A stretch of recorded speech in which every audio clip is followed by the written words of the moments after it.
to vibrate, don't want to hear any car horns or crickets or doorbells or whatever to interrupt the talk. So I'd like to welcome Jason Testard from Waterloo, who's giving his talk on, it's not unlocked doors and exposed hinges, it's a metaphor for something else. All right, thank you, everybody. Premièrement, je veux dire à tout le monde bienvenue. Oh non, ce n'est pas en français, mais il faut que j'ai besoin d'avoir de la pratique dans le français parce qu'à Waterloo, personne ne parle français. C'est allemand. No, I'm kidding. How many francophones are in the room? Oh, good. Okay, so maybe you get the joke. I don't know. Anyway, mais là, si y a des gens qui veulent aider moi à pratiquer mon français après maintenant. But right now, I'm going to talk about locked door and exposed hinges. This is not a physical security talk, so if you're disappointed by that, you can leave. Show of hands, who here has experience with penetration testing? Oh wow, a lot of people. You might be bored with this. This is kind of a very focused talk. I'm not going to go over like a high level penetration testing. It's going to be more just kind of focused on storage. And what do I mean by storage? I mean these protocols that we find on the network. Traditionally, I mean lately, kind of high priority or high criticality vulnerabilities we find on our networks are usually through the web, because everybody has 4080 and 443 open.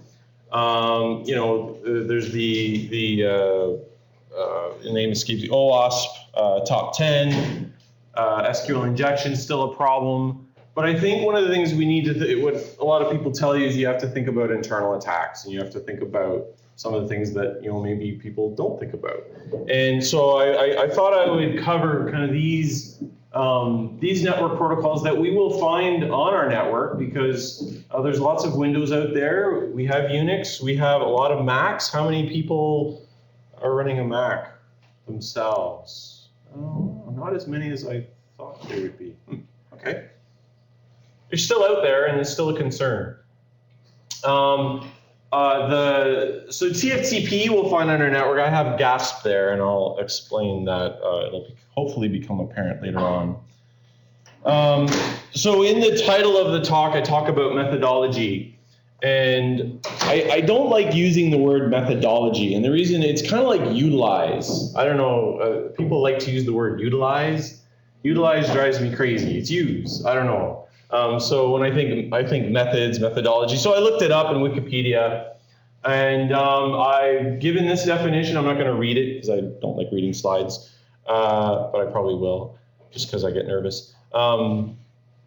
Really, penetration testing has a methodology, and there's a lot of methodologies out there. And what I do is just this is kind of a simple methodology. We have a discovery phase, exploitation phase, control phase, which some people call post-exploitation phase, and then reporting. Now, reporting, a lot of people say, well, it's kind of a feedback where you go further, you pivot. I'm not going to talk about that. I'm going to cheat and kind of redefine this and just call it reporting, because we have to do that. So before we begin with penetration testing, this is kind of the standard warnings. You have to have permission. Because the temptation to recite the criminal code is there, because I'm kind of a law geek, but I won't. If you actually do attack a system without permission, you are actually violating the law in Canada. You also want to know how far you're willing to go, and you might want to talk to the person who owns the system that you're attacking, or systems, because if you're attacking a production network and you take it down, that does not look good for you. So you don't want to cause an denial of service, unless, of course, it's a test environment and you're trying to take it down, then that's all good. And when you do that, you want to make sure you have, you know who to call if and when you take things down, or if and when you see something that's really serious that needs to be addressed with high priority. And it goes without saying, document. You've got to document what you do because maybe you want to see that it's repeatable. You want to prove what you've done. You want to show that there's a new. Anybody maintain firewalls? Anybody deal with tech support and maintain firewalls? And usually a lot of tech support people, no offense to tech support people in the room, they always like to blame the firewall. I like to think that my information security program at the University of Waterloo has evolved. People don't blame the firewall anymore. They blame the security scans. So that's a new one. Why doesn't it work? Must be the security scanner taking us out. No, we're not running anything right now. Okay, so it's just, point the finger. And so if we go through the phases, we have the discovery phase. I like to think of it as recon. I'm not going to spend too much time on this. What's on the network? We inform the next phase. This is a little bit more complex when you're talking about a professional pen testers going into an organization that they don't work for. I'm an internal pen tester. I've been working at the university for years. I know what's there. There's known unknowns and unknown unknowns, and I think I know all the unknown unknowns, I think. Anyway, it's a Rumsfeld quote. Again, when we talk about the services that we're looking at, the discovery phase, Nmap's a great tool. Anybody not use Nmap who's done testing? Because, it's as old as the hills. Every tool, IPAN things have Nmap in them or something. It's crazy. So these are the ports that you have to worry about, and the protocols. I'm not going to get too much into that. So when we think about exploitation phase, the word exploitation in my mind, we always think about weak passwords that we brute force. We think about buffer overflows and lack of input validation. It's the story of our lives, right? With the SQL injections or what have you. And that's not really what I'm looking at in this talk. It's really more about misconfiguration of storage. And there's exposed shares and things like that. There's some interesting things that I've discovered. The two culprits are appliance vendors and end users. And it's probably common end users. I probably should be talking about security awareness, but I'm not. Control phase, a lot of you have done the penetration testing, you'll know what this is. It's really, can we do something that we shouldn't? And that's really, is there a breakdown of the security controls of the system? And so the post-exploitation phase kind of doesn't apply because it's like, well, you're in. It's kind of hard to articulate that model here.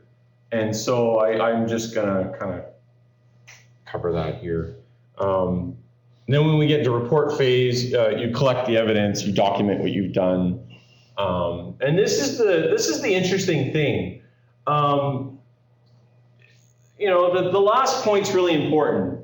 What's the risk if the problem's left unfixed? I think a lot of security people like to, in the past, exaggerate things. Is it really, and maybe it's just the people at university cultures beating me down as a security guy. It's really given me an appreciation for managing risk, because there's some, if you've got this many security problems and you're short-staffed, you can't fix all the things. You have to pick and choose. So you really have to have, what helps is like a data classification policy. Understanding the business, understanding what's important to people, what's important to the organization. And so you've got to be really honest and really think about when you find something, how critical is this? What true meaningful recommendation can you make when you discover a problem, and how can you report it in such a way that you're not bombarding them with technical babble, which I suffer from that problem still. I really have to watch it. So the tools that I use, really, in this case, I'm a Mac. I've been converted to Apple. I have not bought a Volkswagen yet, and I don't wear hipster pants. I'm sorry. It's a really good. I have a Unix systems administration background, so I really enjoy working in that environment.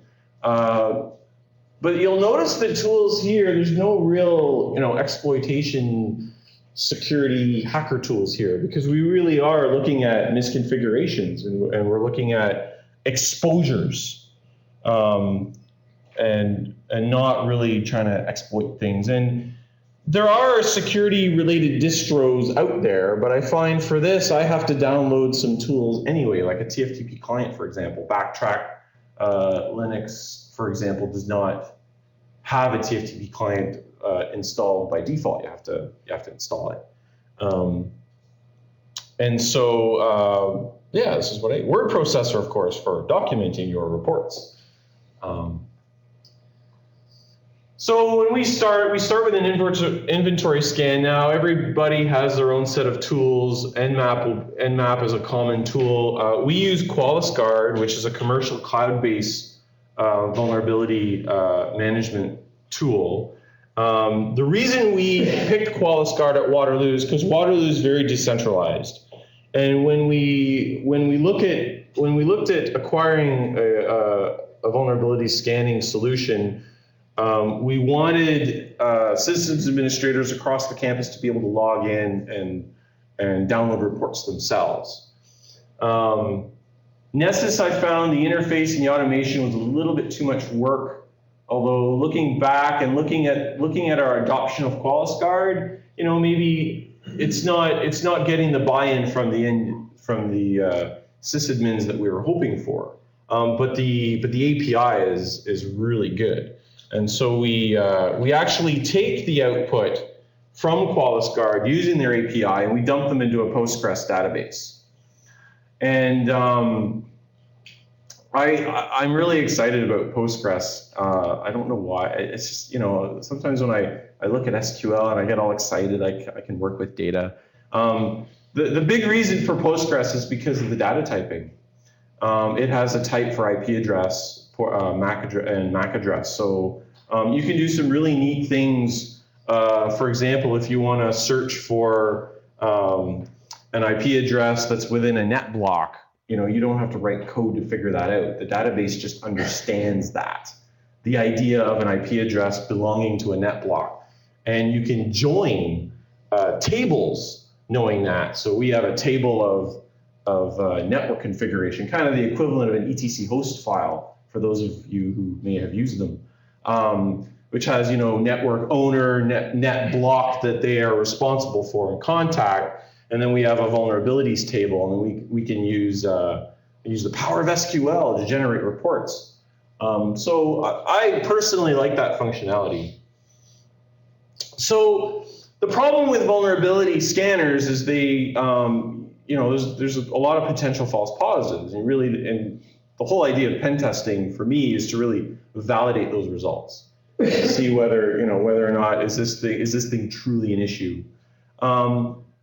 The one limitation, though, with these vulnerability scanners is they'll tell you, you have an exposure, you have a share. It's like, okay, that's nice. Maybe the share is supposed to be there. Do I know? I got to go a little bit deeper, and I got to understand the business, or what's the user's intention. And so, for each protocol, I kind of have a different approach. So, for example, if we look at Apple, Qualys Guard will tell me that I have, port 548 is open and it looks like it's an Apple file sharing protocol. But that's all it tells me. It doesn't tell me anything else. And so what I used to do, because sometimes I do things the hard way, is I would connect with my Mac and I'd manually connect and I'd see, what was there.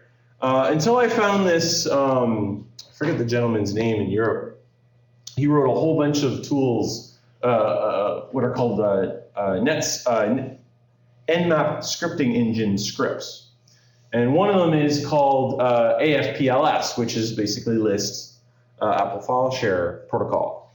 And what I basically do is I pull from my database a list of IP addresses that I know have 548 open, and you can use Nmap to do the same thing on your network. Just give it the -p flag and hope for the best.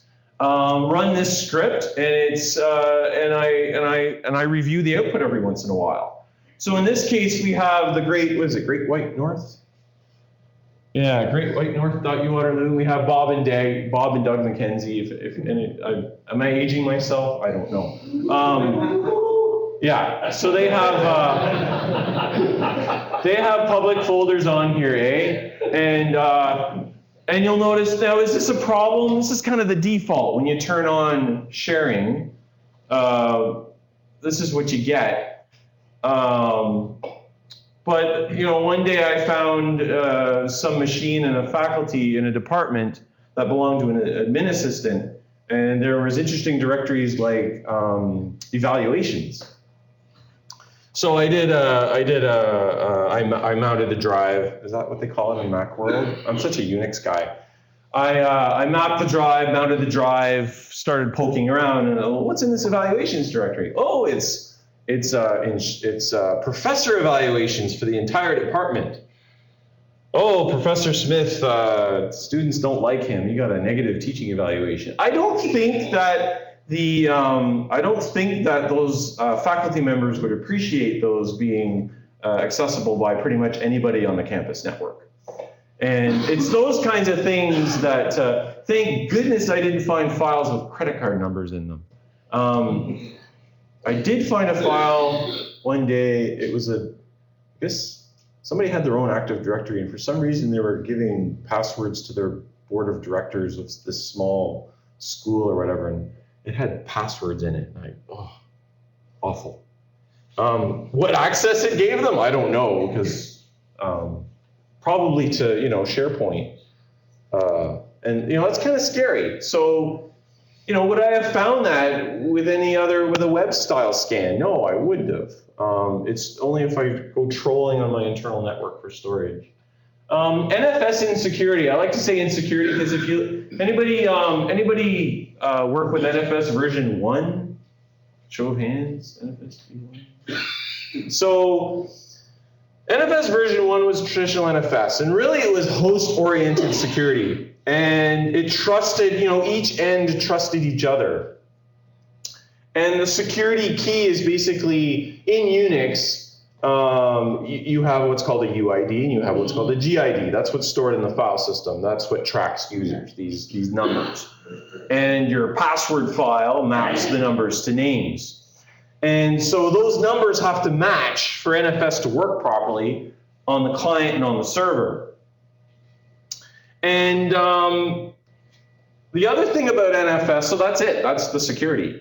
And when you export an NFS file system, you specify the host name, and that's it. So there's all sorts of possibilities if you can spoof DNS, or if you can man in the middle somehow.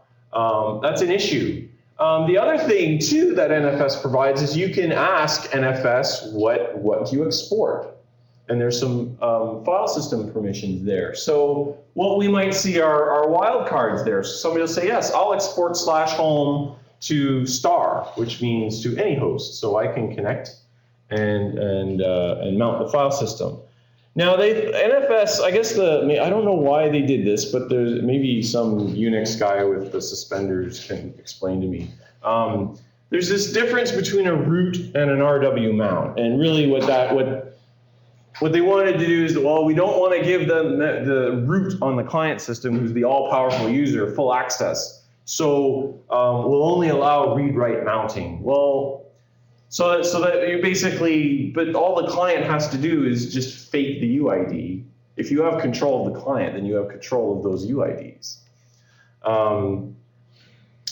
And so when you discover these things, there's this RPC info-P that'll tell you, does it run RPC? You can find out whether it's an NFS server. You can run the show mount command. That's the thing that tells you what the mount points are. You can see the star. This is something silly we'll see. Any network admins here? No? This is wrong. Like, this is a private address, but this is the wrong net mask that corresponds to that private address. So they're actually exposing this to somewhere on the internet. These were supposed to be reserved, but we have an IP address crunch. So I think they're starting to assign some things here. Stale DNS host names, an interesting thing. I found an export. A server was exporting to a host name using the DNS host, but the DNS host didn't exist anymore. So I sent an email to Hostmaster. Yeah, I got a new host. Can you name it this? And the Hostmaster went, sure. Not that I'm a security guy. I just want a host. I'm just some guy working. I need a host. Name it this. Got the name, and I got full access to the machine. So this is how you do the mount. I just Linux machine, VM on my workstation. Check for you can make sure that it's a read-write mount that you can get, and you can find that out. If the server is only going to give you a read-only, you'll only be able to do the read-only. And this is the trick I use without having to create. When I use the client and I'm trying to fake a user ID. I use the sudo-u trick, and you can give it a UID number here.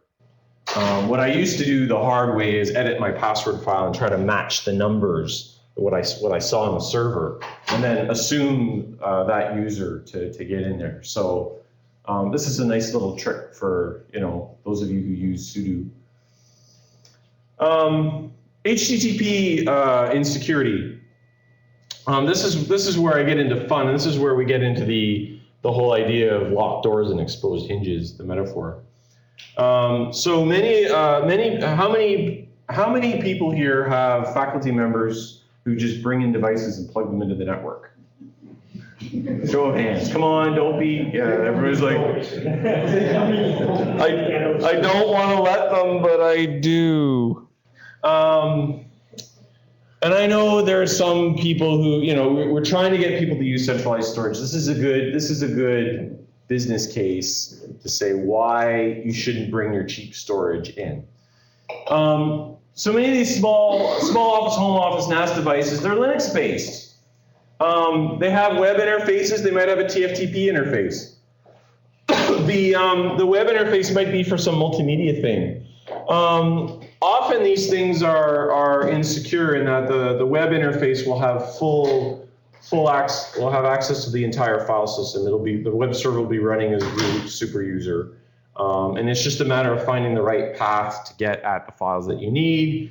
TFTP server will be open, the entire file system. And then those of you who aren't familiar with TFTP, TFTP was traditionally used, from my experience, as a way of getting like a thin client or something to download its image. Network guys will use it because the network equipment will pull its image down off the network. There's really no security around TFTP. It's datagram based, so it's UDP. So it's a get. It's fast. There's not a lot of error correction, and so that's why it's got that limited use. You can download an image. Here's some examples of some storage that are insecure and that I have successfully compromised. Some of them will not fix the problem.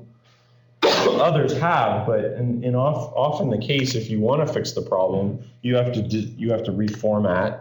You basically blow away all the data that's on the storage, upload a new image, and then put the data back. And that's when you say, that sounds like a pain. Maybe you should move to central services. And hopefully your central servers don't buy this stuff. But yeah. So here's some examples. Our Qualys Guard scanner, what it does is it will use these protocols, and it will look for a password file, etc password. And so, often it'll start with ... which is, up a directory, and it'll go ... and then ... and then it'll, eventually find something. It could go 12 levels deep. And again, with these things, there's no authentication needed. Exploit by induction. I have a math degree, so I need to throw around these, proof by induction, even though maybe it's not. I don't know. I forget. I should know because my kids are going to be learning this stuff. So a password file was found, right? So here's an example. We have a machine, a storage, a port 9000 is listening, /config /.. blah, blah, blah, and it found an etc password. So this is the case for n equals 0. So now let's replace the string password with shadow. So that's the case for n equals, n plus 1. And then if we can prove that it can be read, then that means we have root and proof by induction. We have control of the system, QED, right? We're done. Okay, thank you. No. So we have this shadow file, right? Okay, that's nice. We have these hashes. The shadow file does contain hashes. They're not stored in plain text. They're hopefully something stronger than crypt hashes. They're like MD5 or something stronger. That takes too long. I gotta get on this box now. I want the data now. So what you do is what do we know about this thing? Well, it's a NAS device, so it's probably serving files somehow, and probably through Samba. And the Samba hashes, if this is a Linux based, we've kind of proven it's kind of a Unixy, Linuxy based thing because it's got a password file. It has a shadow file. So it's a Unixy based thing. So maybe it's got an SMB password file. And SMB password is the traditional storage that Samba uses to store Windows user IDs and passwords. And there's a technique called pass the hash which says that you don't need to crack the hash, you don't need to crack the passwords. You can take the hash and you can basically use it to authenticate against a Windows server or a Samba server. But now I guess the problem is you have to find this SMB password file. And sometimes that's easier said than done because it's not always in the same place in every system. So back to Unix first principles, and this doesn't always work. Sometimes it's just luck. We know where the password file is. We know where the shadow file is. So we know kind of where the etc directory is. So we think about what are the possible files in etc that will tell us where this is. Sometimes it's just a matter of trying, tftp and then get /etc/samba/smb password, or /samba/private/smb password, or /etc/smb password. There's all these things you can try. Sometimes I get fed up with that and I can find an init tab file. And init tab is kind of what most Unix is, not all. Most Unix Linux machines will look at that's the first file that's looked at.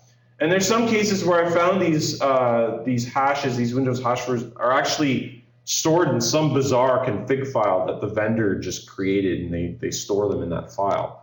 But all these Soho devices have kind of a factory reset functionality. So when you put them in reset mode, they will copy the files back to their default, and the scripts are all findable through this method. You can look for RC scripts.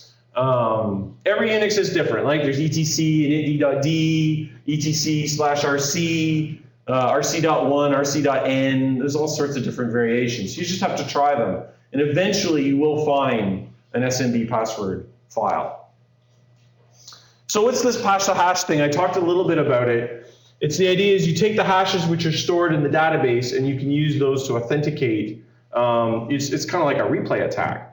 It's an old attack. I did a little bit of reading on it. It's as old as '97 when it was first documented. There are common tools which use the pass the hash technique in a penetration tester's toolkit. For example, Metasploit has something which is called psexec.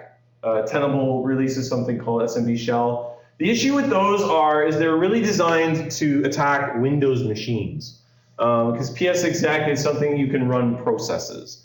It's kind of like a remote login where you can do command line running of processes, get network configuration, browse the file system, what have you. This is a Samba share. So the approach I take is I get an old version of Samba, 3.0.22 in this case, And there are patches available off the net. A person by the name of Jomo Kymans, fufus.net.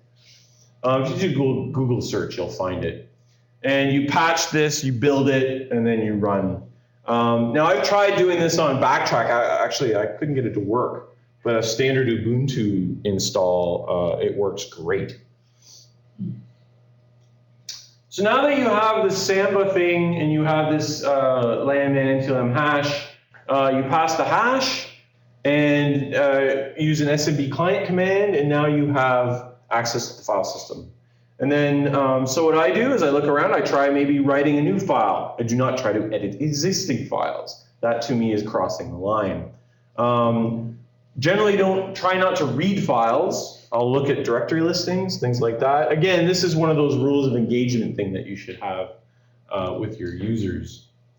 And what I do is I kind of do a sanity check. So I'll write to a file and then I'll download it using the other way that I got in. Because if TFTP or the web server has full access to the file system, it should be able to get those files that you uploaded using Samba. So now I have, not only have I got full control of the file system using TFTP or the web or however I got in, which was misconfigured, but now I've got the hashes to the Windows hashes to get this share. Maybe those passwords are used somewhere else on a Windows server. Maybe I can inject malicious code into those files so that when somebody goes to double click on them, I now get control of their machine. I mean, I'm not going to do that as a pen tester. The fact that I have full control of the file system's enough. You know, it's stopped. I can explain that these are all issues and that they need to remediate them. Again, document what you do. Try to avoid downloading. I usually have a text file. Jason was here. I usually have to call them to tell them to look for it. But I do put some text in there. It's like, this was inserted from a security scan. Because the owner of the device might not know precisely that what I was doing, but the systems administrator who supports them does. So again, with reporting, minimize tech jargon. They don't care how you do it. You know, this isn't about egos. Like, I hacked your system because I'm so smart. It's really about, you know, this is a serious issue. This is a risk. You need to address it and give recommendations. You know, be helpful. Explain what the threat is. Explain what they. If it's an internal-only threat, it's an internal-only threat. But I mean, sometimes they have to make that decision, depending on your policy and governance, on what to do about it. And then explain the implications. There's the Globe and Mail test. What Provincial Privacy Commissioner's Office, and then you can get support from your privacy officer at your university, depending on what your how things are in your province. And that's pretty much it. So thanks for coming. There's time for questions. I think I got what, 5 minutes? We have a question over there that you don't see. Did you ever have a client actually get angry at you when you succeeded in finding a vulnerability? No, every single time I found it, they have been extremely thankful. They're like, wow, I didn't realize that was an issue.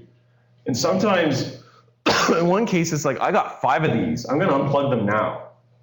And then, you know, the other 4, I didn't know they were there because I didn't get that far. Maybe they were on a more private network, and I didn't find them.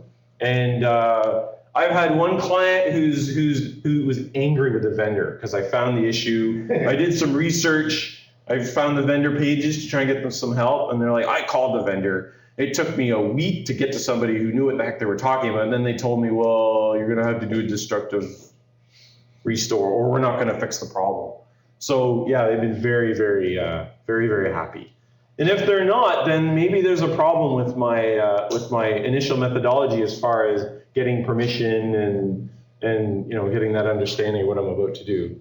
Question? And you went with the airport stream base station. So, sorry? Airport stream base station, some of them use Santa shares, some of them ability zones. I found a device that the MAC address said it was Apple, and it was running QNX. And I'm guessing it's an airport. but I didn't get that far. It was pretty locked down. Like it's a little open, but not too much. So it gave me some like, oh, I think I'm gonna get, no. I was kind of disappointed. It was QNX too, so I had to like do some research. I'm like, QNX, what? Eric? Do you have a question? I was asking a question, yeah. Do you ever break things as you're doing your scan? Break things when I do my If scan. you're doing a scan, you cause trouble. You know, finding vulnerabilities is important. I'm just trying to think. Accidentally break. When we started our scanning, using internal scans across the firewall, we slowed it down. This was our initial, but everybody knew we told everybody, okay, we're going to start scanning now. And then they're like, we're seeing some performance degradation. So we turned it off and then things improved. But then there was a problem a month later and they're like, we're showing, what are you doing? I'm like, we know that it's a problem. We're not going to do it again. Like, come on. I'm a professional. I don't know. So we do scans or sometimes we'll, if we have a scanning process. We do, we know what scans work well. We run them every 2 weeks. Then people will say, well, it's got to be your regular scan. We have this problem. It's your scanning. We've been scanning for 5 months now, and we do it every 2 weeks. So why is this problem now our problem? It just defies logic. So sometimes we have to troubleshoot. Question from the back? If you find a vulnerability that's specific to a vendor or a piece of software, do you ever contact the vendor directly, or do you leave that up to the client? Well, I haven't yet contacted a vendor myself. In the one case, the client did it. All the other cases, the vulnerabilities were known. They were documented. And there was, griping on blogs that say this vendor isn't fixing this. What the heck? What can I do? And I point the owner of the device to that information that I found.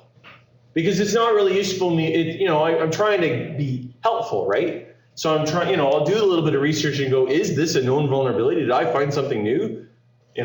Partly because I can say, hey, maybe if it's new, I can, this vulnerability is discovered by Jason.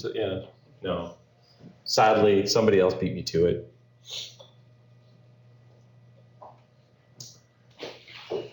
Do you provide free scanning services? To University of Waterloo NetBlock? Yes.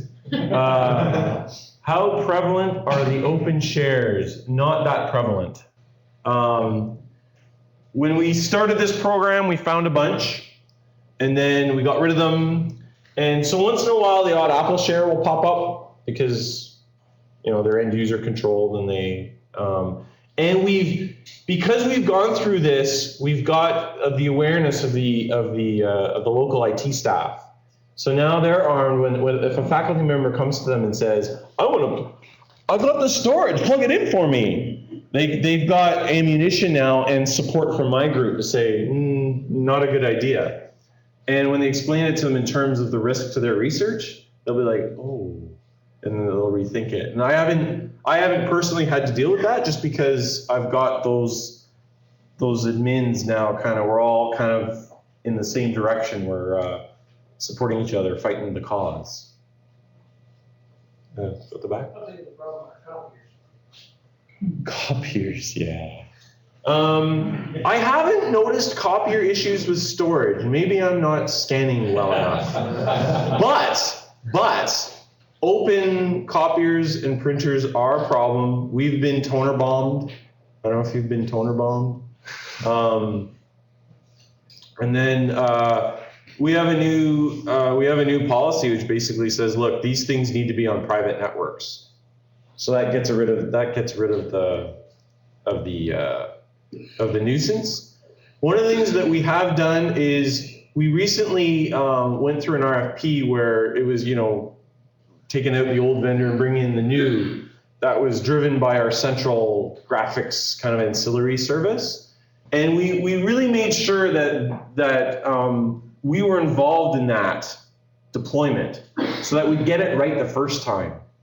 Those of you at Pete's talk, it's all about, deploy it and then fix it later. Let's not repeat that. Let's deploy them on private networks first, and then we don't have these toner bombs. You know, there might be some exposures, but it's you know, it's the first step in mitigating risk, right? We can mitigate it this much, and then next time we'll do it a little bit more, and it's baby steps.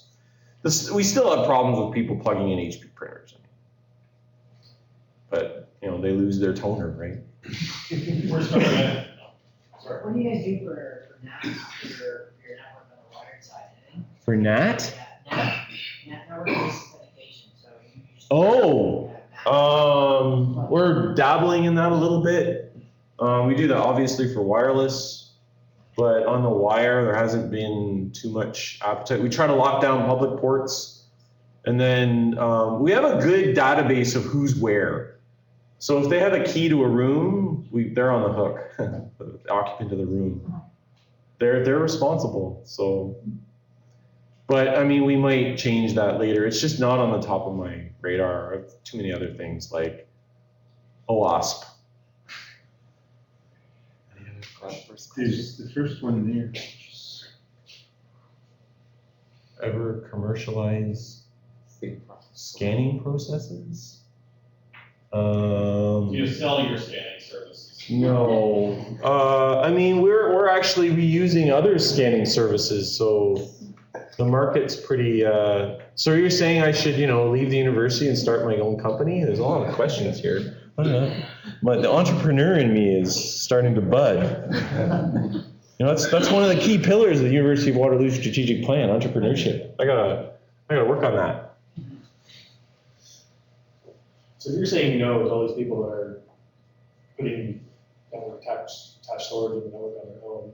You also have a solution for them, as in like centrally provided file storage that they can avail themselves of instead of having to do their own. Well, I don't say no. I let their systems administrator supports them say no. Your system Yeah. to say no.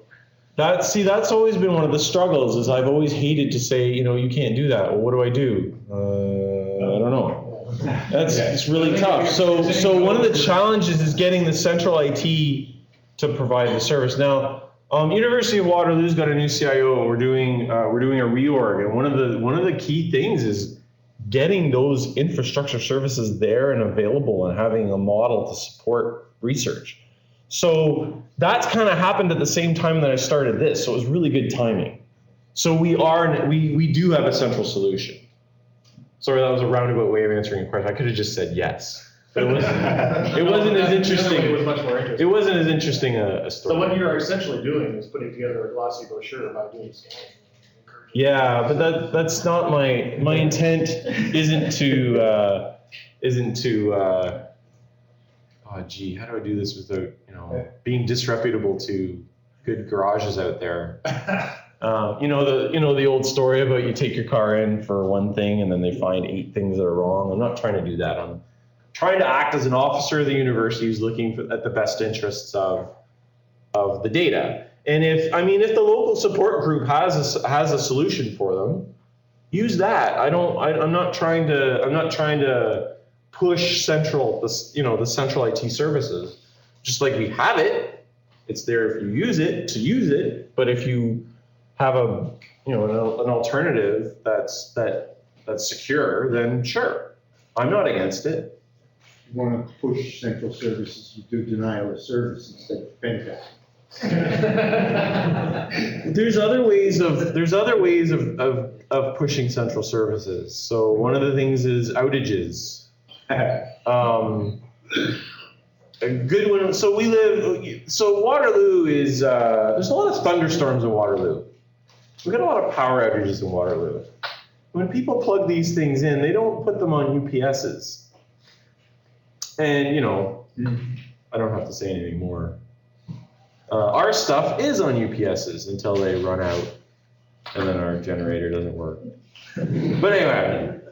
Okay, time's up now. So if you got more questions, get Jason in the hall or at the security box or whatever panel. And I want to thank you. Thank you. For presenting.